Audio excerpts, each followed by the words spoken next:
So let's go towards the examples. और first example है हमारे पास, that is what is the relationship between gender and having a diagnosis of clinical depression. तो हम gender और clinical depression के diagnosis के बीच में रिलेशनशिप चेक कर रहे हैं। तो रिलेशनशिप वर्ड जो है ये क्या इंडिकेट कर रहा है कि ये कोरिलेशनल टाइप ऑफ स्टडी है। ठीक है, तो हम अब यहाँ पर क्या करेंगे, टाइप ऑफ क्वेश्चन आइडेंटिफाई हो गया कि रिलेशन फाइंड हो रहा है, तो कोरिलेशनल टाइप ऑफ स्टडी है। तो अब हम अपने वेरिएबल्स को डिफाइन करेंगे और हमारे पास यहाँ पर आईवी कौन सा है, that is gender, sex, male और फीमेल की दो कैटेगरीज हैं। हमारे पास जेंडर एक आईवी है और उसकी दो कैटेगरीज हैं, that is male and female. और डीवी, डीवी हमारे पास कौन सा है, दैट इज डिप्रेशन। ठीक है, डिप्रेशन का यहाँ पर मेक श्योर कर लें, क्लियर एक चीज़ कर लें कि यहाँ पर हम इसका स्कोर नहीं देख रहे, हम सिर्फ ये देख रहे हैं कि इंडिविजुअल्स कितने हैं जो डायग्नोज हुए हैं विद डिप्रेशन। अब यहाँ पर हमने कॉलम में आईवी को ले आए हैं, having two categories male and female, और डीवी हमारे पास रो में आ गया, one with depression and the second with no depression. तो ये हमारे पास एक डायग्राम फॉर्म में इसकी प्रेजेंटेशन आ गई है। और यहाँ पर हम देख सकते हैं कि ये कंपैरिजन हो रहा है दो ग्रुप्स के दरमियान। तो प्रोबेबली यहाँ पर टी टेस्ट यूज़ हो सकता है, लेकिन टी टेस्ट की एक एजम्पशन है कि हमारे पास जो आउटकम वेरिएबल होगा, आउटकम होगा जो वेरिएबल का, वो होगा न्यूमेरिक फॉर्म में। लेकिन यहाँ पर हमारे पास जो आउटकम आ रहा है वो कैटेगोरिकल फॉर्म में आ रहा है। यू कैन सी डिप्रेशन और individual having depression and individual having no depression. तो हमारे पास कैटेगोरिकल आउटकम आ रहा है। तो यहाँ पर हम जो टेस्ट जो टेक्निक अप्लाई करेंगे, that is chi square test of independence. Second example हमारे पास आ जाती है, रिसर्च क्वेश्चन है उसका, is there a relationship between age and depression index. क्या डिप्रेशन जो है इंक्रीज करता है विद एज। सो यहाँ पे जो वर्ड रिलेशनशिप है, what is that showing, that is showing the correlational. ठीक है, तो in reference to the previous study वहाँ पर हमारे पास जो डिप्रेशन था वो एक कैटेगोरिकल वेरिएबल था, इसलिए वहाँ पे हमने काई स्क्वायर टेस्ट यूज़ किया था, काई स्क्वायर टेस्ट ऑफ इंडिपेंडेंस। लेकिन यहाँ पर जो बीडीआई है, यहाँ पर जो डिप्रेशन इंडेक्स है, वो इन the form of a continuous variable जो है वो वर्क कर रहा है। यहाँ पर जो डिप्रेशन इंडेक्स है वो एक कंटिन्यूस वेरिएबल्स है। यहाँ पे दो कंटिन्यूस वेरिएबल्स हैं हमारे पास, एक एज है और एक है score on depression index, BDI score हमारे पास है। ठीक है, हम इन दोनों का रिलेशन आपस में चेक कर रहे हैं। दोनों वेरिएबल्स हमारे पास जो है वो कंटिन्यूस वेरिएबल्स हैं। तो यहाँ पर हम जो है कौन सा टेस्ट, कौन सी टेक्निक यूज़ करेंगे, दैट इज़ पियर्सन कोरिलेशन। और अगर हम हमारा डाटा जो है वो नॉर्मली डिस्ट्रीब्यूटेड नहीं है, वो एजम्पशंस पे पूरा नहीं उतर रहा है पियर्सन कोरिलेशन की, तो उसका नॉन पैरामीट्रिक अल्टरनेटिव हमारे पास क्या है, स्पीयरमैन कोरिलेशन।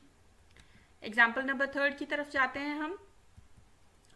रिसर्च क्वेश्चन है हमारे पास, are males more depressed than females.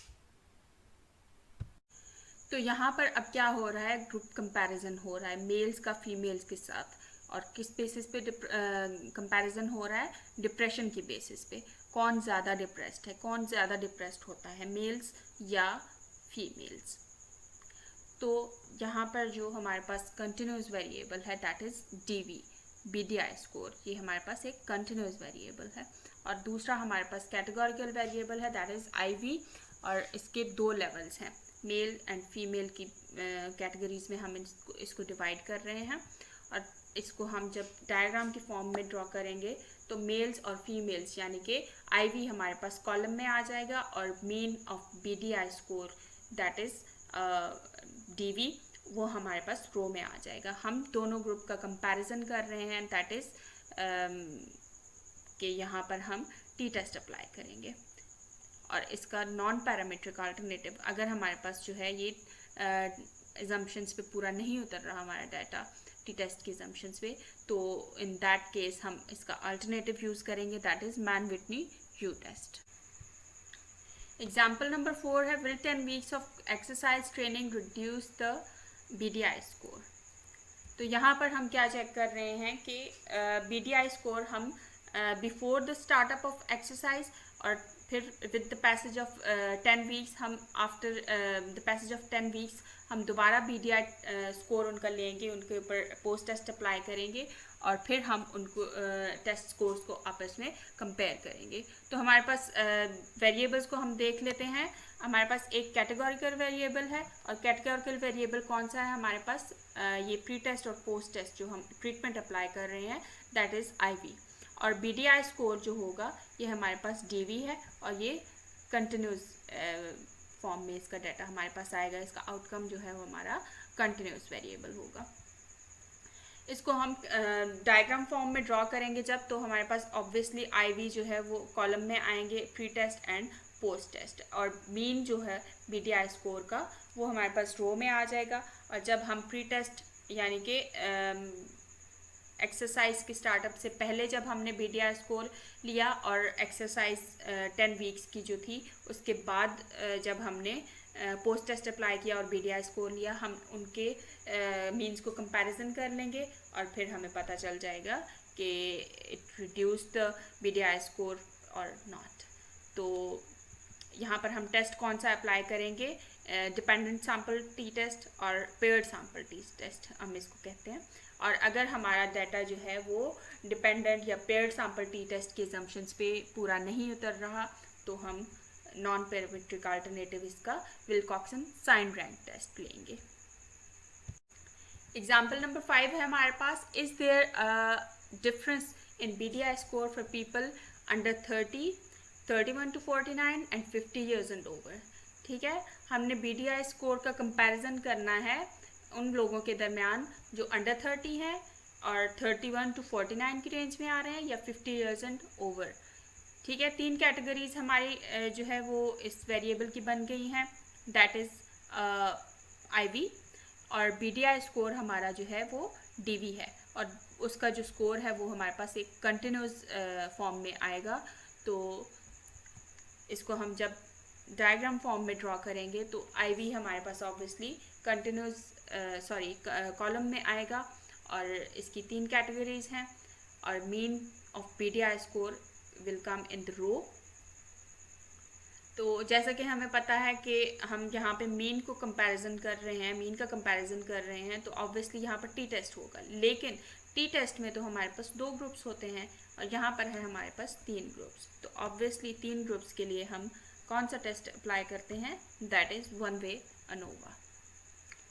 और इसका non parametric alternative, if the assumptions do not fulfill the data do not fulfill the assumptions of one way ANOVA, तो फिर हम जो है इसका नॉन पैरामीट्रिक अल्टरनेटिव यूज़ करेंगे, that is Kruskal-Wallis test.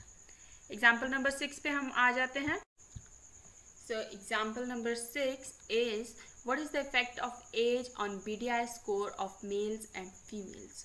So here we will check effect of age on BDI score and effect of gender on BDI score. So what we have here is 2 categorical IVs, that is age and gender. ठीक है, age की हमारे पास 2 categories हैं, that is male and female, और gender की हमारे पास 2 कैटेगरीज हैं, that is male and female, and age की हमारे पास 3 कैटेगरीज हैं, those who come under 30, those who come between 31 to 49 and those above 50. and continuous variable हमारे पास जो है वो एक ही है, DV हमारे पास एक ही है, and that is BDI score. Figure में हम इसको जब लेके आएंगे तो एक IV हमारे पास कॉलम में आ रहा है और एक IV हमारे पास रो में आ रहा है, दैट इज एज हमने in the form of column ली है, कॉलम में हमने उसको लाया है, and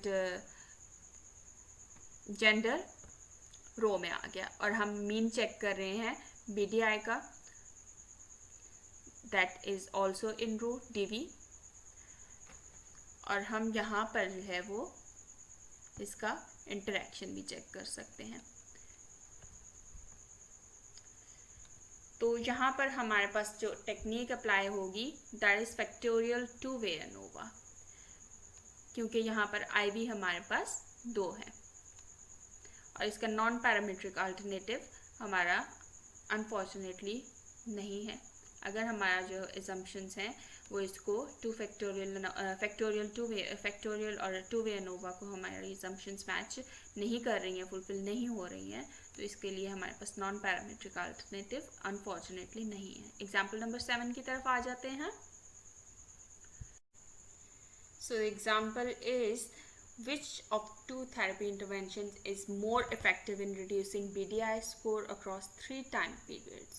Pre-treatment, post-treatment, 3 months post-treatment. ठीक है, यहाँ पर हमने 2 टाइप की थेरेपीज जो है वो दी हैं इंडिविजुअल्स को, और यहाँ पे हमने चेक करना है कि कौन सी थेरेपी जो है वो ज़्यादा इफेक्टिव थी in reducing the BDI score. और जो थेरेपीज़ हैं वो 3 टाइम पीरियड्स के दौरान दी गई हैं। Pre treatment as a pre treatment दी गई, एज अ पोस्ट ट्रीटमेंट दी गई, as a 3 months post treatment दी गई। तो यहाँ पर हमारे पास IV 2 है और फर्स्ट IV जो है वो हमने 2 कैटेगरीज में डिवाइड किया है, that is exercise and meditation. और सेकेंड IV जो है वो 3 मेजरमेंट पॉइंट्स हैं हमारे, that is pre treatment, post treatment and 3 months post treatment. और कंटिन्यूस वेरिएबल DV जो है वो हमारे पास एक है BDI score and that is a continuous variable.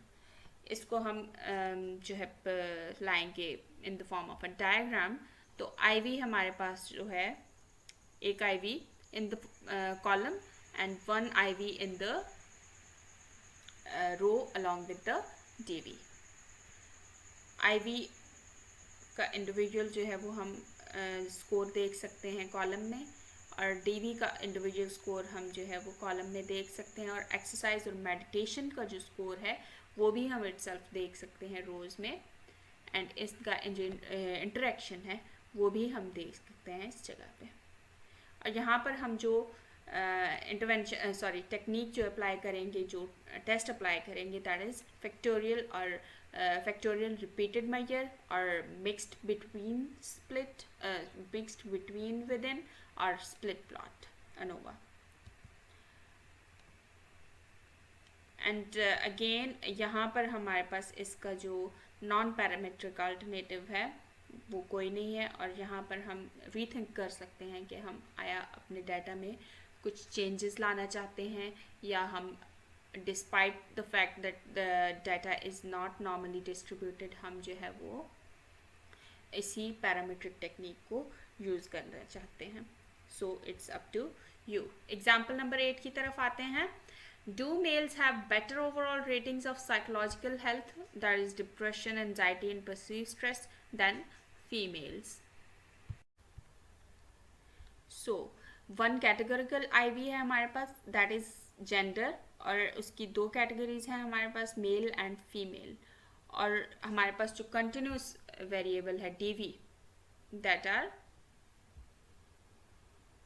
more than 2, और वो क्या है, depression, anxiety and perceived stress.